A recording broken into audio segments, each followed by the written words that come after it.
পুতুল ডায়েরি, ভালোবাসার কুড়ে ঘর, তোমার আমার কল্পনার রাজ্য।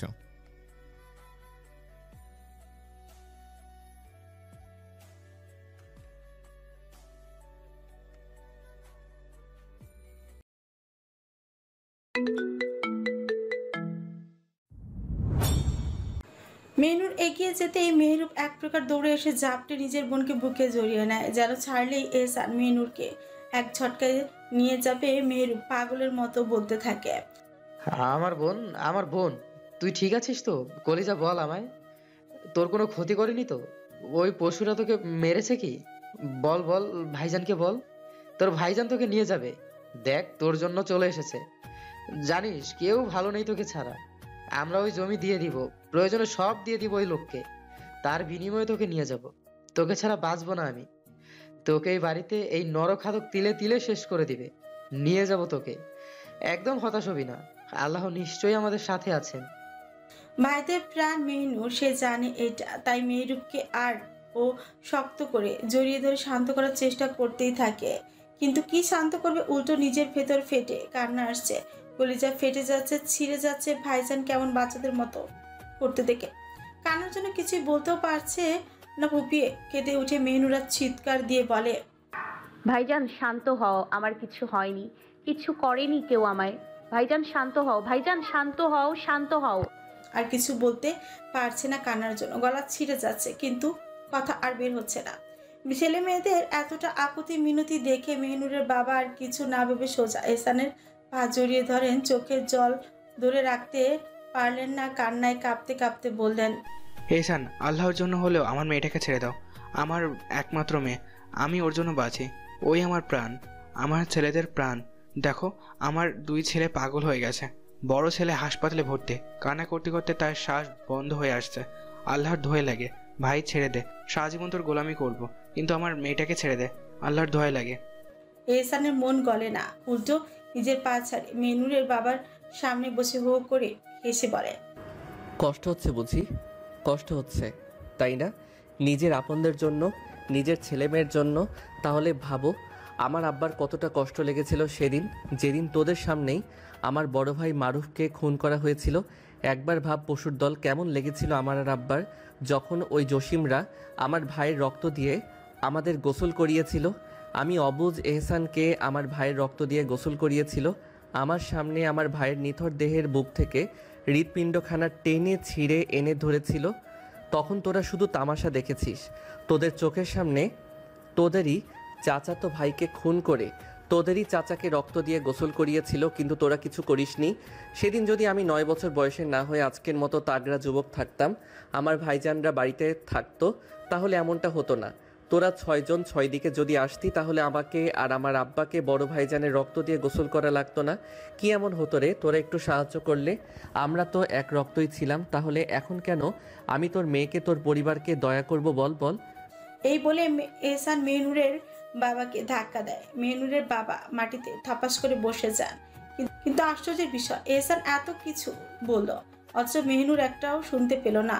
ওর কান ঝাঁঝা করে বাজছিল, মন শূন্য হয়ে গিয়েছিল। একটাই ভাবনা ঘুরপাক খাচ্ছিল মাথায়, ওর আব্বার মতো কঠিন মানুষও শত্রুর পা ধরে মিনতি করতে পারে, তাও তার জন্য। মেহনুর স্তব্ধ হয়ে বসেছিল, একেবারে নিথর। এহসান যখন তার বাবাকে ধাক্কা দেয়, তখন উঠে ফিরে মেহনুর। মেহরুবের বাঁধন থেকে নিজেকে ছাড়িয়ে নিয়ে ছুটে যায় বাবার কাছে, আব্বাকে শক্ত করে জড়িয়ে ধরে, ফুপিয়ে ফুপিয়ে কাঁদতে কাঁদতে বলে, আব্বা, আপনি কেন আমার জন্য এই নর পশুর কাছে মাথা নত করছেন?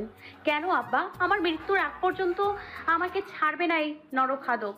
আব্বা, আপনি চলে যান, আমার জন্য কষ্ট করবেন না। ভেবে নিন আপনার মেয়ে মরে গেছে। মেহনুর কান্নায় ফেটে পড়ে।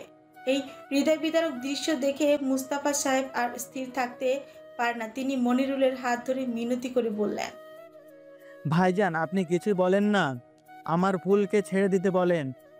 আমার বাড়িটা যেন মৃত্যু পড়িতে পরিণত হয়েছে। ভাইজান, মাফ করে দিন আমাকে, নিয়ে নেন সব, কিন্তু আমার ফুলকে যেতে দেন। কিন্তু মনিরুল সাহেব তার হাত সরিয়ে নেন। মুখে কঠিন এক হাসি ফুটে উঠে, এসব আমি জানি না। চুক্তি যখন করেছ, মাসুলও দিতে হবে, আর আমি বললেই হবে না। এসব এহসানের উপর নির্ভর করছে। তাছাড়া এখন এহসানের স্ত্রী তোমার নাতনি। এহসানের কাছে যাও, তাকে বোঝাও। মুস্তাফা সাহেব কিছু বলতে যাবেন, কিন্তু তার আগেই মেহরুব চিৎকার করে উঠছে। কি বলবেন দাদা আপনি? কিছু বলার নাই। আমার বোনকে আমি নিয়ে যাব। ওই কুত্তা। শরীরের বাচ্চা, আমার বাড়িতে এসে আমায় গালি দিচ্ছিস? এহসানের মাথায় রক্ত টকবক করে ফুটতে থাকে। এমন কথায় ও চারপাশে চোখ ঘুরিয়ে একটা লাঠি তুলে নেয়। মুখের শিরাগুলো ফুলে উঠে গলা বাজখাই হয়ে যায়। শরীরের বাচ্চা, আমার বাড়িতে এসে আমায় গালি দিচ্ছিস? এই বলে এহসান যখন মেহরুবের দিকে ঝাঁপিয়ে পড়তে যাবে, ঠিক তখনই মেহনুর এক ঝটকায় উঠে দাঁড়ায়। ওর দুহাত দিয়ে এহসানকে আঁকড়ে ধরে, নিজের শরীরে সব শক্তি দিয়ে ঠেকিয়ে রাখে যেন এহসান মেহরুবকে মারতে না পারে। মেহনুরের গলায় কান্না ভেঙে পড়ে। না, আমার ভাইজানের কিছু করবেন না।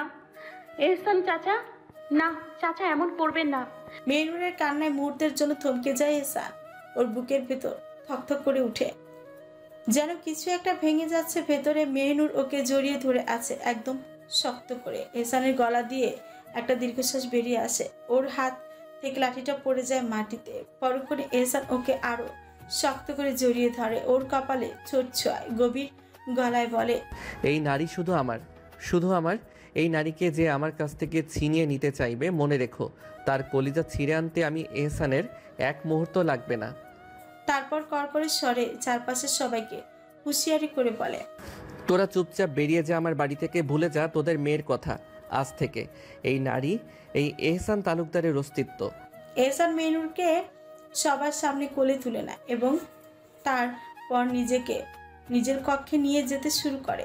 যাওয়ার পথে সে কঠোর গলায় বলে, আব্বা, এই কুকুরগুলোকে লাথি দিয়ে বের কর বাড়ি থেকে। মেহনুরের বাবা, ভাই এবং দাদা হতাশ হয়ে বুকে কষ্ট চেপে বাড়ি চলে যান। তবে মেহরুব যাওয়ার সময় মনিরুল সাহেবকে এক হুমকি দিয়ে যায়। মনে রেখো, এমন ধ্বংস আর কলঙ্কে কলঙ্কিত করবো তোমায় মনিরুল সাহেব, যে তুমি এই সমাজে আর মুখ দেখাতে পারবে না। এই বলেই মেহরুব খুব ভরা মন নিয়ে চলে যায়। এহসান মেহনুরকে নিজের কক্ষে নিয়ে আসে, কিন্তু সে মেহরুবের কথা শুনেনি। যদি শুনতে পেত তো হয়তো মেহরুবের কলিজাটা ছিঁড়ে নিত। মেহনুরের কক্ষে এনে এহসান তাকে সোফায় বসিয়ে দেয়। তবে মেহনুরের কোনো ভাবান্তর নেই। সে যেন পাথর হয়ে গেছে, শরীর ভেঙে যাচ্ছে। মনে হচ্ছে নিজের ওপর পাগল হয়ে গেছে। মনে হচ্ছে এই সব যেন এক দুঃস্বপ্ন। ঘুম ভেঙে গেলেই সব কিছু শেষ হয়ে যাবে। তবে হঠাৎ এহসান তার শরীর ঝাঁকিয়ে বলে, মেহনুর। মেহনুরের হুঁশ ফিরে আসে। এহসানকে সামনে দেখে সে কোনো দিকে না থেকে টাস করে এক থাপড় বসে দেয় এহসানের গালে। এরপর তার কলার ধরে চিৎকার করে বলে, আপনি একটা পাপ, একটা অমানুষ জানোয়ার। আপনি আপনার মনুষ্যত্ব হারিয়েছেন। আমি আপনাকে কোনো দিন ক্ষমা করব না, কোনো দিনও না। ধ্বংস হয়ে যাবেন আপনি, ধ্বংস। এহসানের রাগে মাথা ফেটে যেতে থাকে। রাগের চোটে মেহনুরের হাত নিজের থেকে ছাড়িয়ে নিয়ে দাঁতে দাঁত চেপে বলে, এতে আমার বালও ছিঁড়ে যাবে না। তোর কাছে আমি চেয়েছি ক্ষমা, প্রয়োজন নেই তোর বালের আমার। মেহনুর এমন উক্তি শুনে কিছুটা থমকে গিয়ে বলে, এতটুকু তো মানুষের মতো কথা বলুন। মানুষ তো আপনি, মানুষ তো আপনি নাকি দেখতেই শুধু? এহসান চিৎকার করে বলে, হ্যাঁ, আমি দেখতেই মানুষ, কিন্তু আসলে আমি একটা আস্ত নরখাদক। আমি একটা ভয়ঙ্কর পাপ। আমি একটা পশু। আমি খারাপের চেয়েও খারাপ। আর মনে রাখিস, এই খারাপের অধীনেই তুই অধীনস্থ। মেহনুরের রাগে তীব্রভাবে এহসানের হাত থেকে নিজের হাত সরিয়ে নেয়। কিছুক্ষণ চুপ থাকার পর ক্ষোভে মাথায় আবার এহসানের পাঞ্জাবির কলার শক্ত করে ধরে নেয়। আর কোনো কিছু না ভেবে এক ছটকায় নিজের দাঁত এহসানের কাঁধে বসিয়ে দেয়। এহসান একটুও প্রতিক্রিয়া দেখায় না। আগের মতো স্থির হয়ে মেহনুরের দিকে ঝুঁকে রইল। মেহনুর এই দৃশ্য দেখে আরো ক্ষিপ্ত হয়ে উঠে। তার মনের সমস্ত রাগ এক মুহূর্তে প্রতিফলিত হলো। আর কিছু না ভেবে এহসানের গলায়, কাঁধ এবং ঘাড়ে নিজের দাঁত বসিয়ে দিতে লাগলো। এহসান তাও একটু শব্দও করলো না, নিঃশব্দে দাঁড়িয়ে রইল। কিছু সময় পর মেহনুর ক্লান্ত হয়ে সোফায় হালকা শ্বাস নিয়ে মাথা এলিয়ে দেয়। তার ভেতরটা আরো ভারী হয়ে উঠল, কিন্তু এহসান কোনো সাড়া না দেওয়ার কারণে তার বিরক্তি বাড়ছিল। এহসান তার নির্বিকার হাসি মুখে মুচকি এসে বলল, ব্যাস, এই শেষ। তোমার আমার প্রতি ক্ষোভ মাত্র কয়েকটা কামড়ে। মেহনুর এহসানের কথায় এক পলক তাকায়। ওর পানে তাকিয়ে মেহনুর আটকে উঠে, কারণ কামড়িয়ে সে এহসানের গলায় রক্ত জমাট বাঁধিয়ে দিয়েছে নিজের অজান্তেই। কি করছে? এত বড় একটা খারাপ কাজ করলো, কি করলো? এহসান নিজের গলার ঠিক করতে করতে কক্ষ থেকে বেরিয়ে যায়। বেরিয়ে আসতেই হাসিব খবর দেয়। ওই স্নাইপার মানে রাতুল তার কাজ শেষ করে বাগানে এসে বসে আছে এহসানের অপেক্ষায়। এহসান স্নাইপারের কাছে বাগানে যায়। স্নাইপারের সামনে এসে বসতে বসতে সে বলে, you have done your work beautifully. Sniper হেসে উত্তর দেয়, yes I have done that, জি আমি তা করেছি। এহসান একটু মুচকি হেসে বলে, then I I am giving you your money 10 lakh, right? What? Sniper মাথা নেড়ে সম্মতি জানায়। Yes but along with that I will need something else. হ্যাঁ, তবে তার সাথে আমার আরেকটি জিনিস লাগবে। এহসান তার মগজে ঘোরাফেরা করতে থাকা ভাবনায় অস্থির হয়ে ওঠে, কিন্তু হাসি দিয়ে বলে, হোয়াট? স্নাইপার তখন বাগানে থাকা মালির মেয়ে নিপার দিকে ইশারা করে, যে গাছে পানি দিচ্ছিল। সে নিপাকে দেখিয়ে বলে, this girl who I want on her own bed for only 2 hours. এই মেয়ে যে আমি চাই নিজের বিছানায় শুধুমাত্র 2 ঘন্টার জন্য। এহসানার মগজে রাগে উত্তেজনায় টকবক করে উঠছে, কিন্তু সেগুলো এক মুহূর্তের জন্য চাপা দিয়ে হাসি দিয়ে বলে, oh in that case wait a moment.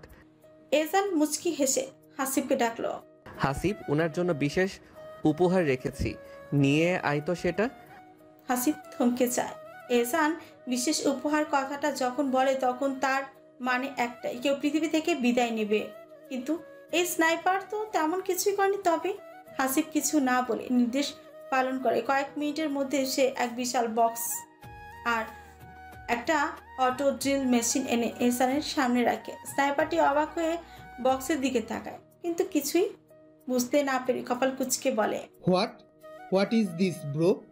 এহসান কোনো উত্তর দেয় না। ঠোঁটের কোণে এক রহস্যময় হাসি রেখে সে বক্স খুলে দুটো লম্বা মোচা ধারালো পেরেক বের করে। হাসিব নিঃশব্দে দাঁড়িয়ে থাকে, সে জানে এখন কি হবে। এহসান এবার তীক্ষ্ণ দৃষ্টিতে স্নাইপারের দিকে তাকায়। লোকটি চেয়ারের হাতলে হাত রেখে বসে আছে। এহসান কোনো শব্দ না করে এক ঝটকায় এগিয়ে আসে, চেয়ারের উপর রাখা স্নাইপারের হাত দুটোতে হাতে সজোরে পেরেক গেঁথে দেয়। ধাতব শব্দে পেরেকগুলো কাঠ ভেদ করে ঠুকে যায়। স্নাইপারের হাত চেয়ারের হাতলের সঙ্গে একেবারে আটকে যায়। স্নাইপারটা তীব্র চিৎকার করে ওঠে। এহসান দাঁত চেপে ফিসফিস করে বলে, আমার বাড়ির মহিলার দিকে চোখ দিস কুত্তার বাচ্চা, তুই তোর পুরুষত্ব হাসিল করতে চাস, দাঁড়া আমি দেখাচ্ছি। তারপর সে পাশে রাখা ড্রিল মেশিনটা হাতে তুলে নেয়। একবার চালিয়ে দেখে মেশিনটা ঠিকঠাক চলছে কিনা। ঘর জুড়ে গর্জন তুলে শব্দ করে উঠে ড্রিল মেশিন। এরপর কোনো পূর্বাভাস ছাড়াই এহসান সোজা স্নাইপারের প্যান্টের উপর দিয়ে তার পুরো সঙ্গে ঠেসে ধরে। বাগানের কানের পর্দা ফাটানো এক বিকট চিৎকার ছড়িয়ে পড়ে। স্নাইপারটা মাথা উঁচে আর্তনাদ করে শরীরটা কাঁপতে কাঁপতে ঝাঁকুনি খায়। এহসান এক হাত দিয়ে ওর মাথাটা ধরে রাখে, আরেক হাতে দ্রুত একটা ছুরি বের করে নিয়ে তার জিভ মাঝখান থেকে এক টানি কেটে ফেলে। রক্ত ছিটকে পড়ে চারপাশে। ড্রিল মেশিন বের করে এনে এবার সে হাসিবের দিকে তাকায়। ওর চোখে ছুরি ঢোকা। হাসিব হাসিব একটু কাঁপে। কিন্তু কেন? এহসানের চোখ দুটো লাল হয়ে উঠছে, যাতে দাঁত চেপে বলে, ও নিপাকে নিজের বিছানায় চেয়েছে। আর দেরি করে না হাসিব। নিপা তার অনেক শখের নারী, ওর দিকে এই জানাটা চোখ তুলেছে। এক পলকে ছুরি তুলে নেয় সে। এক হাতে স্নাইপারের মাথাটা ধরে আরেক হাতে ছুরিটা ওর চোখে একসঙ্গে গেঁথে দেয়। স্নাইপার এবার সত্যিকারের নরক যন্ত্রণায় চিৎকার করে ওঠে, কিন্তু তার জীব তো নেই। সে চিৎকার বোবা কান্নার মতোই মনে হয়। মাত্র কয়েক মুহূর্ত, তারপর সব শেষ। তার দেহটা নিথর হয়ে পড়ে থাকে চেয়ারের সঙ্গে আটকে। কে জানতো একটা নোংরা প্রস্তাব তার জীবনকে এত নির্মমভাবে শেষ করে দেবে। এহসান ধীরে ধীরে নিজের পাঞ্জাবির দিকে তাকায়, কিছুটা রক্ত লেগে আছে। বিরক্তির সঙ্গে বলে, লাশটা নর্দমায় ফেলে দে আর সব কিছু পরিষ্কার করে রাখ, আমি গোসল করে আসি, নাপাক রক্ত লেগে গেছে শরীরে। বলে সে বাগান থেকে বেরিয়ে যায়। বেলকুনিতে দাঁড়িয়ে আছে মেহিনুর, একদম পাথর হয়ে গেছে। ওর চোখের সামনে যা ঘটল সেটা কোনো দুঃস্বপ্ন নয়, এক নির্মম বাস্তবতা। এহসান কিভাবে লোকটাকে শেষ করে দিল, কিভাবে পেরেক গেঁথে ওর হাত চেয়ারে আটকে দিল, কিভাবে ড্রিল মেশিন দিয়ে। না, ও এসব ভাবতে চায় না। শরীর রক্ত যেন জমে আসছে, শিরাগুলো শক্ত হয়ে গেছে, বুকের ভেতরটা থকথক করছে, মনে হচ্ছে হৃৎপিণ্ডটা ফেটে বেরিয়ে আসবে। ওর হাত পা ঠান্ডা বরফের মতন কাঁপছে ও ভয়ঙ্কর ভাবে কাঁপছে। এহসান এহসান যদি ওকে মেরে ফেলে, একবার যদি সন্দেহ করে যে ওসব দেখে ফেলেছে, ও কি পারবে সেই যন্ত্রণাদায়ক মৃত্যু সহ্য করতে? না, পারবে না। মেহনুর আর দাঁড়িয়ে থাকতে পারে না, এক দৌড়ে ছুটে যায় কাপড় রাখার কক্ষে। একটা অন্ধকার কোণে গুড়িসুটি মেরে বসে পড়ে। সেটা ঝাঁকুনি খাচ্ছে, চোখ ফেটে পানি আসছে, কিন্তু ওই মুখ চেপে ধরে রেখেছে। কোনো শব্দ করা যাবে না। শ্বাস বন্ধ হয়ে আসছে, মনে হচ্ছে এই মুহূর্তে হৃদস্পন্দন বন্ধ হয়ে যাবে। এহসান কক্ষে এসে দেখলো মেহনুর নেই। বিছানা ফাঁকা, জানলার পর্দা থমকে আছে বাতাসহীন ঘরে। ওর ফিকুচকে গেল। মেহনুর কোথায় গেল? বের করতে ছুটে গেল, নেই। বাথরুমের দরজা থাকতে দেখলো, সেখানেও নেই। বাইরের দরজা তো ভেতর থেকে বন্ধ, তাহলে বেরোলো কিভাবে? এহসানের চোখ সরু হয়ে আসে, ওর পায়ের শব্দ মৃদু হয়ে যায়, নিঃশ্বাস ধীর হয়ে আসে। কোনো একটা সম্ভাবনা মাথায় আসতে ধীরে ধীরে কাপড় রাখার কক্ষের দিকে এগিয়ে যায় ও। দরজার সামনে দাঁড়িয়ে কিছুক্ষণ শোনে নিঃশব্দ, তবুও একটা ঘ্রাণ ছড়িয়ে আছে বাতাসে। মেহনুরের শরীরে গন্ধ। এহসানের ঠোঁটে এক চুলতে হাসি খেলে যায় ও দরজা ঠেলে ভেতরে প্রবেশ করে। ভেতরে অন্ধকার আলো জ্বালতেই চোখ চলে যায় কক্ষের এক কোণে ঘাপটি মেরে বসে আছে মেহনুর। ভয়ের রূপ, ওর গায়ে একটা স্পর্শ লাগেনি, অথচ মনে হচ্ছে যেন কয়েক ঘন্টা ধরে মারধর করা হয়েছে। শরীরটা কাঁপছে, চোখের কোণে পানি জমে আছে, মুখ শুকিয়ে গেছে। এহসান ধীরে ধীরে ওর দিকে এগিয়ে যায়, কিন্তু যত এগোয় মেহনুর তত সুকুঞ্চিত হয়ে যায়। দেয়ালের সঙ্গে নিজেকে ঠেলে দিয়েছে, যেন আরেকটু চাপ পেলে দেয়ালের ভেতর ঠুকে যাবে। ওর এই ভয়ের কারণ জানা নেই, কিন্তু নিজ কানে শুনতে চায় এহসান। ও হাঁটু গেড়ে বসে ওর সামনে। মেহনুর অসহায় একটা ভীত কঞ্চ ফিসফিস করে ওঠে, মামা মারবেন? মেহনুর কান্না চেপে রেখেছে, কিন্তু ঠোঁট কাঁপছে, হাত দুটো বুকের কাছে শক্ত করে ধরা। না আমায়। এহসান কিছুক্ষণ তাকে মেহনুরের দিকে। ও কি সত্যি মনে করছে যে ওকে মেরে ফেলবে? একটা অদ্ভুত অনুভূতি হয় এহসানের বুকের ভেতর। ওর হাত এগিয়ে যায়, মেহনুরের নরম গাল ছুঁয়ে আলতো করে বলে, কি হয়েছে বলো তো? এত ভয় পাচ্ছ কেন বলো আমায়। মেহনুর সাথে সাথে মুখ সরিয়ে নেয়। গালে লাগানো এহসানের হাত সরিয়ে দিতে চেষ্টা করে, কিন্তু ভাঙা গলায় ফিসফিস করে বলে ফেলে, আপনি কি আমাকে ওইভাবে মেরে ফেলবেন? আমায় মেরে ফেলবেন তাই না? মেরে দেবেন তাই? এক মুহূর্তের জন্য এহসানের হৃদস্পন্দন থেমেছে। ও কি সত্যি এতটা ভয় আছে, এতটা আতঙ্কিত? এহসান গভীর শ্বাস নেয়, তারপর মেহনুরের এক ঝটকা নিজের বুকের ভেতর চিনে নেয়। চুপ করো মেহনুর। ওর মাথায় হাত বুলিয়ে দিতে দিতে ঈশ্বরে বলে, আমি তোমায় কিচ্ছু করব না। যদি তুমি আমার কথা মতো চলো, যদি আমার নিয়মে থাকো, তাহলে আমি তোমায় আঘাত করব না। তুমি যদি কষ্ট পাও, আমি কি নিয়ে বাঁচবো বলো? ওর কণ্ঠে দৃঢ়তা, চোখে কোনো রহস্য নেই, কিন্তু মেহনুরের মন থেকে ভয় এখনো যায়নি। কিছুক্ষণ পর এহসান ওকে ছেড়ে দিয়ে উঠে দাঁড়ায়, তারপর বলে, আমি গোসল করতে যাচ্ছি। ফিরে এসে যেন আমার পাঞ্জাবি, পায়জামা, আতর সব সামনে পাই। ওর কণ্ঠ কঠিন, ধীর, কিন্তু আদেশমূলক। এগুলো এখন থেকে তোর দায়িত্ব। এই বলে একখানা লুঙ্গি আর বড় তোয়ালে নিয়ে কক্ষ থেকে বেরিয়ে আসে। তারপর ওয়ার্ডরোব থেকে মেসওয়াক নিয়ে কক্ষ থেকে বেরিয়ে যায়। উদ্দেশ্য পুকুরে গিয়ে ডুব দিয়ে গোসল করা। ভয় পাথর হয়ে বসে আছে মেহনুর। শরীর কাঁপছে, হাত পা অসাড় হয়ে আসছে, কিন্তু মাথার ভেতর একটা চিন্তা ঘুরপাক খাচ্ছে। এহসান যদি ফিরে এসে দেখে তার কথা মতো কিছুই রাখা হয়নি, তাহলে ও কি তখন শান্ত থাকবে, নাকি আবারও ভয়ঙ্কর রূপ নেবে? সে আর দেরি করে না, ধীরে ধীরে উঠে দাঁড়ায়, হাতে তুলে নেয় এহসানের জন্য কালো রঙের পাঞ্জাবি, পাজামা আর আতরের বোতল। বুক ধুকধুক করছে, কিন্তু সে কক্ষে ফিরে আসে। নিঃশব্দে এসে জামা কাপড় বিছানার উপর রাখে, তারপর নিঃশ্বাস বন্ধ করে দাঁড়িয়ে থাকে। সেই মুহূর্তে দরজাটার ভেতরে ঢুকে এহসান মেহনুরের দিকে তাকে দেখে। এহসান কেবল লুঙ্গি পরে আছে, গায়ে জড়িয়ে আছে একখানা বড় তোয়ালে, আর চুল থেকে চপচপ করে পানি পড়ছে। এহসান একদম মেহনুরের সামনে এসে তোয়ালেটা খুলে বিছানায় ফেলে দেয়। মেহনুরের চোখ এক মুহূর্তের জন্য আটকে যায়। নিখুঁত ধবধবে ফর্সা শরীর, একটু ক্ষতের দাগ নেই, অথচ সে তো কতবার আব্বা আর চাচাদের গোসল সেরে আসার পর দেখেছে তাদের শরীরে ছোট বড় কত ক্ষত ছিল, কিন্তু এহসান তার শরীরে একটিও নেই, যেন নিখুঁতভাবে গড়া, শক্তিশালী তবু মসৃণ। মেহনুরকে এমনভাবে তাকিয়ে থাকা এহসানের চোখ এড়ায় না, একপাশে ভ্রু নাচিয়ে বলে। কিরে কি দেখছিস? মেহনুর ভাবিন স্বরে বলে ফেলে। আপনার শরীরে কোনো ক্ষতের দাগ নেই। আব্বা চাচাদের তো। নিজের কথা নিজেই লজ্জায় গুটিয়ে যায়। একে বলে ফেলেছে। এহসান মৃদু হেসে বলে, তোর বাপ চাচার মতো কাপুরুষ না আমি, যে মারামারিতে গিয়ে কুকুরের মতো মারকে শরীরে ক্ষত নিয়ে ফিরবো। মেহনুর চুপ করে যায়, কিছু বলার সাহস হয় না। এহসান ধীর পায় মেহনুরের দিকে তাকিয়ে এগিয়ে আসে। মেহনুর শ্বাস আটকে যায়, এক পা দু পা। এহসান যত এগোচ্ছে মেহনুর তত পিছাচ্ছে। একসময় পেছনের বিছানার সঙ্গে ধাক্কা খেয়ে পড়ে যায় সে। ভয়ে কাঁপা গলায় বলে, না, এগোবেন না। এহসান কি এত সহজে থামবে? সে তো আরো ঝুঁকে আসে, যেন ভয় দেখিয়ে উপভোগ করছে। মেহনুর শ্বাস নিতে পারছে না, গলা শুকিয়ে কাঠ। সে আর পিছাতে চায়, কিন্তু বিছানার সীমা শেষ হয়ে গেছে। এহসান থামছে না। একসময় মেহনুরের শরীরের উপর তার ছায়াও পড়ে যায়। মেহনুর আর কিছু না ভেবে আকস্মিকভাবে এক লাথি মেরে বসে এহসানের বুক বরাবর। এক মুহূর্তের জন্য স্তব্ধ হয়ে যায় সব। এহসান নিজের বুক চেপে ধরে কিছুটা পিছিয়ে যায়। মেহনুর নিজ কাণ্ডে নিজেই স্তব্ধ। কি করলো সে? তড়িঘড়ি করে বিছানা থেকে নেমে এহসানের কাছে আসে, ব্যাকুল স্বরে বলে, ইয়া রাসূলুল্লাহ, আমি কি করে ফেললাম? বিশ্বাস করুন, আমি এটা ইচ্ছে করে করিনি। আপনি আপনি আপনা আপনি হয়ে গেছে, বিশ্বাস করুন। এহসান কাশতে শুরু করে ইচ্ছে করে। মেহনুর আরো বেশি ব্যাকুল হয়ে পড়ে, ওকে বিছানায় বসিয়ে দেয়। এক গ্লাস পানি এনে নিজ হাতে খাইয়ে দেয় আর অস্থির গলায় বলে, সত্যি বলছি, এটা আমি ইচ্ছে করে করিনি, বিশ্বাস করুন, কসম। এহসান পানিটুকু শেষ করে এক পলক মেহনুরের দিকে তাকায়, তারপর শান্ত স্বরে বলে, যা ওয়ার্ড্রপ থেকে জয়তুন তেল নিয়ে আয়। মেহনুর এক মুহূর্ত দেরি না করে দ্রুত উঠে দাঁড়ায়। মাথার ভিতর দুশ্চিন্তার ঝড়।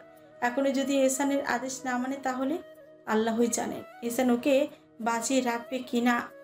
হাত কাঁপছে, তবুও ওয়ার্ড্রপ খুলে তেলের বোতলটা বের করে নিয়ে আসে। কক্ষের ভেতর ঢুকতে এহসান এক প্রকার আদেশের সুরে বলে, আমার সারা গায়ে তেল দিয়ে একটু মালিশ করে দে। এক মুহূর্তের জন্য মেহনুরের নিঃশ্বাস বন্ধ হয়ে আসে। কি বললো এহসান?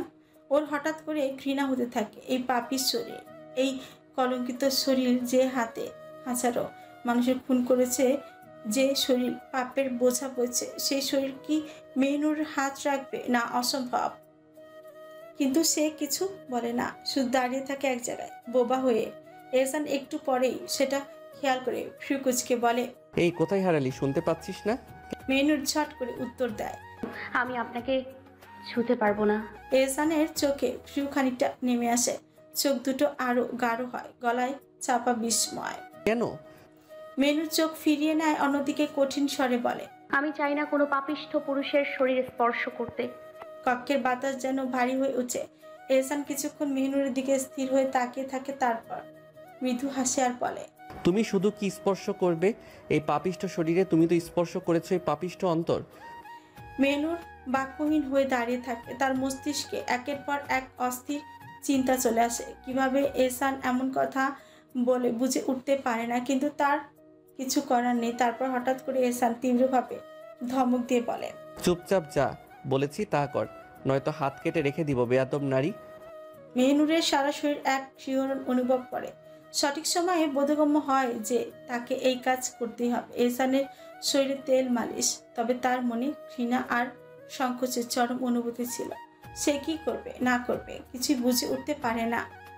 এক সময় অবশেষে বাধ্য হয়ে মেহনুর বিছানায় উঠে যায়। তার হাত কাঁপছে, তবে সে কিছু না ভেবে খুব আলতোভাবে এহসানের গায়ে তেল মাখিয়ে দিতে শুরু করে। এহসান চোখ বন্ধ করে থাকে। সে তার প্রিয় নারীর হাতের স্পর্শে এক অদ্ভুত শান্তি অনুভব করছে। এমন শান্তি তো তার প্রয়োজন। আধ ঘন্টা পর যখন মেহনুর এহসানের শরীর মালিশ শেষ করে, তখন এহসান চোখ খুলে বলে, হয়েছে হয়েছে, এখন যা নিচ থেকে খাবার নিয়ে আয়। মেহনুর নিঃশব্দে তেলের বোতলটি রেখে নিচে চলে আসে। নিচে পৌঁছাতে আয়শা বেগম তাকে দেখে বলেন, কোনো প্রয়োজন মেহনুর? মেহনুর মাথা নিচু করে বলে, আয়শা এহসান চাচার জন্য খাবার নিয়ে যেতে বলেছেন। মুচকি এসে বলেন, স্বামী হয় তোমার চাচা নয়, এতে পাপ হবে, এভাবে বলো না। মেহনুর মাথা তুলে বিষাদময় হাসি দিয়ে বলে, পাপ হবে না, কারণ আমি ওনার স্বামী হিসেবে মানি না, আর মানার কোনো কথাই ওঠে না। আয়শা বেগম মেহনুরের গালে হাত রেখে হতাশা গলায় বললেন, বুঝেছি আমি তোমার অবস্থা। আচ্ছা আমি খাবার প্লেটে নিয়ে দিচ্ছি, তুমি নিয়ে যাও। মেহনুর ধীর পায়ে খাবার প্লেট নিয়ে কক্ষে চলে আসে। কক্ষে ঢুকে দেখে এহসান এখনো খালি গায়ে বসে ফাইল পড়ছে, শুধু লুঙ্গি পরিহিত। মেহনুরের মনে এক ধরনের অস্বস্তি, তাকে এইভাবে বারবার দেখে লজ্জা লাগছে। দীর্ঘশ্বাস ফেলে মেহনুর খাবারের প্লেট এহসানের সামনে রাখে। এহসান তার দিকে তাকায়, কিন্তু ফাইল পড়তেই থাকে।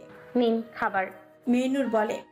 এহসান আবারও ফাইল পড়তে পড়তে বলে, খাবার মুখে তুলে দে। এখন মেহনুরের ভীষণ রাগ হয়, ঘৃণা আরো এক ধাপ বাড়ে। কটমট করে বলে, আল্লাহ হাত আপনাকে দেয়নি নাকি হাত পাপে ঝলসে গেছে? এহসান শান্ত চোখে মেহনুরের দিকে তাকিয়ে বলে, হ্যাঁ ঝলসে গেছে, তবে হাত নয় অন্তর, আর তা পাপে নয়, তোর মোহমায়ায়। মেহনুর কিছু না বলে মাথা নিচু করে দাঁড়িয়ে থাকে। তার হৃদয়ে এক অদ্ভুত অবস্থা, যতটুকু কষ্ট ততটুকু রহস্যময় অনুভূতি। মেহনুর দৃঢ় গলায় বলে, আমি পারবো না খাইয়ে দিতে, নিজ হাতেই খান। এহসান চোখ রাঙিয়ে তাকায়, কণ্ঠ তার ধারালো ও তীক্ষ্ণ। সকালে রান্নাঘরে যে বেয়াদবি করেছিস সেটা ভুলিনি। কেটে দেবো নাকি তোর জিভখানাও ওই কুকুরের মতো চুপচাপ খাইয়ে দে, বেয়াদব নারী। মেহনুর আর কিছু বলার সাহস পায় না, হাত কাঁপতে থাকে তার, কিন্তু সে বাধ্য। আলগোছে হাতের ভাত মাখিয়ে এহসানের মুখের সামনে ধরে। এহসান এক পলক চেয়ে থাকে তার হাতে, মুচকি হেসে মুখে তুলে নেয় প্রথম লোকমা, বা চিবুতে চিবুতে বলে, তোর মেহেদি রাঙা হাতে ভাত খাবো কখনো কল্পনাও করিনি। আহা কি শান্তি। মেহনুর বিরক্তি নিয়ে বলে, দয়া করে ভণ্ডামি বাদ দিন, আর ভাতগুলো গিলে আমায় উদ্ধার করুন বাবা। এহসান নিরাশ কণ্ঠে বলে, একটু তো সুন্দর কথা বের কর আমার জন্য তোর এই জবান থেকে। মেহনুর বিরক্তি মাখা কণ্ঠে উত্তর দেয়, তা সম্ভব নয়। এহসান ফ্রু নাচিয়ে বলে, কেন? মেহনুর আরেক লোকমা ভাত তার মুখে তুলে দিতে দিতে বলে, আপনার জন্য আমার গলা আর জবান থেকে শুধু ঘৃণার কথাই বের হবে। এহসান মৃদু হাসে। কেন? সুন্দর আর মিষ্টি কথা বের হলে কি তোর জবানে গজব পড়বে? মেহনুর দাঁতে দাঁত চেপে আরেক লোকমা ভাত তার মুখে তুলে দিয়ে বলে, জি গজব পড়বে, শুধু গজব না, মুখে ঘা হয়ে যেতে পারে। এহসান হতাশ গলায় বলে, ইয়ে রাব্বে করিম, তুমি কি জিনিস জুটাইলে আমার কপালে? মেহনুর কাটকাট কণ্ঠে বলে, খবরদার আমার রবকে দোষারোপ করবেন না, আপনি নিজেই আমাকে জোর করে আপনার কাছে রেখে দিয়েছেন। এমন বিতর্ক করতে করতে একসময় মেহনুর এহসানকে খাইয়ে দেয়। খাবারটা শেষ হলে এসে হাত ধুয়ে পানি এগিয়ে দিয়ে চলে আসতে নেয়, তখনই এহসান হঠাৎই ধমক দিয়ে বলে, এই বেয়াদব নারী জানিস না স্বামীকে খাইয়ে দিলে মুখ আঁচল দিয়ে মুছে দিতে হয়? এমন ধমকে মেহনুর কেঁপে ওঠে, তার গায়ে রক্ত যেন জমে যায়। এহসানের আচমকা ধমকে যে কেউ হার্ট ফেল করে মারা যাবে, এতে কোনো সন্দেহ নেই। মেহনুর পিছে ফিরে কটমট করে বলে, আঁচল কোথায় পাবো? চোখ কি কোথাও রেখে এসেছেন? দেখতে পাচ্ছেন না ত্রিপিস পরেছি? এহসানের ঠোঁটের কোণে এক চিলতে হাসি এনে বলে, তো ওড়না তো আছে, আর ওড়না দিয়ে তো সারা শরীর ঠিকই ঢেকে রেখেছিস। মেহনুর দাঁতের দাঁত চেপে বলে, তাহলে কি ওড়না খুলে হাঁটবো আপনার সামনে? এহসান মৃদু হাসে, কণ্ঠ তার গভীর। শুধু ওড়না কেন, কাপড়ও খুলে হাঁটতে পারিস, এতে আমার কোনো সমস্যা নেই। মেহনুর এহসানের কথা শুনে তীব্র ক্ষোভে বাজখাই গলায় বলে, গজব পড়ুক এই বেশরম জবারে। নাউজুবিল্লাহ, আস্তাগফিরুল্লাহ, মাবুদ তুমি আশ্রয় দাও আমায়। এহসান নির্লিপ্ত ভাবে বলে, এসব বাদ দিয়ে মুখ মুছিয়ে দে, নয়তো সত্যি কাপড়। কথা শেষ করার আগেই মেহনুর এক ছটকায় এগিয়ে গিয়ে নিজের ওড়না দিয়ে তার মুখ মুছে দেয় এহসানের। ঠিক তখনই দরজায় ঠকঠক আওয়াজ হয়। মেহনুর দ্রুত দরজার দিকে এগিয়ে গিয়ে খুলে দেয়।